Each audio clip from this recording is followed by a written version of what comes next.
আচ্ছা, 2 দ্বারা বিভাজ্য সংখ্যা যখন আমরা বলছি একটু ভালো করে মনোযোগ দিয়ে খেয়াল করো। 2 দ্বারা যখন বিভাজ্য সংখ্যা বলছি, এই যে লাস্ট এটা কি বলছে? এককের ঘর না? সর্বশেষ ডানের ঘর কি বলছে? একক। তারপরেরটা, তারপরেরটা হাজার, উজুদ লক্ষ, নিযুত কোটি। এটা তো আমরা জানি, তাই না? এখন আমি বলছি কি, এককের ঘরে লাস্ট একদম এককের ঘরে যদি কি হয়? জোড় সংখ্যা হয়, জোড় হয়। কি হয়? এককের ঘর যদি জোড় হয়, এককের ঘর যদি জোড় হয় তবে কি হবে? 2 দ্বারা বিভাজ্য হবে। আমি একটা উদাহরণ দিই, একটা উদাহরণ দিলে বুঝতে পারবো।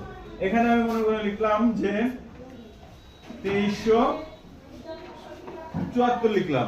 এই সংখ্যাটা কি জোড়? লাস্টের ঘর এককের ঘর কি জোড়?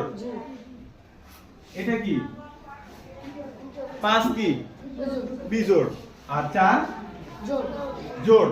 তাহলে আমি দেখতে পাচ্ছি এটা হচ্ছে লাস্ট ঘরে কত আছে? 4 আছে, অর্থাৎ এককের ঘরে আছে কত? 4। তার মানে এটা কি হবে? চোখ বন্ধ করে বলে দিতে পারবো কি এটা 2 দ্বারা বিভাজ্য হবে। একটু প্রমাণ করি। 2 দ্বারা ভাগ করো। 2 দ্বারা ভাগ করলে কি হবে? 2 কে 2, 3 নাম আসলো। 2 কে 2, 1 নাম আসলো। আবার 7 চলে আসলো। 8 দুগুণে 16, 1 চলে আসলো। আবার 4 চলে আসলো। 7 দুগুণে 14। তাহলে কি আমরা কি পাইছি? এটা বিভাজ্য, ভাগশেষ শূন্য পাইছি। তার মানে এটা কি 2 দ্বারা বিভাজ্য হয়? যখনই কি হয়েছে? এককের ঘর জোড় হয়েছে তখন 2 দ্বারা বিভাজ্য। একটা ছোট দেখে দেখি, 3 7 2। আচ্ছা 2 না দিই, এখানে 8 দিলাম। লাস্টেরটা কি জোড়। তাহলে এটা কি 2 দ্বারা বিভাজ্য হবে? হবে হবে। একটু দেখি প্রমাণ করি। 2 দ্বারা ভাগ করি।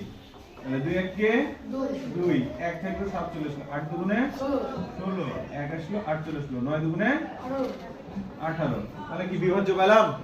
2 দ্বারা বিভাজ্য হলো। তার মানে চোখ বন্ধ করে আমরা বলতে পারবো, যদি এককের ঘরের মানটা জোড় হয়, কি বললাম? এককের ঘরের অঙ্কটা যদি জোড় হয় তাহলে কত দ্বারা বিভাজ্য হবে? 2 দ্বারা বিভাজ্য হবে। মনে থাকবে? বুঝা গেছে? গুড।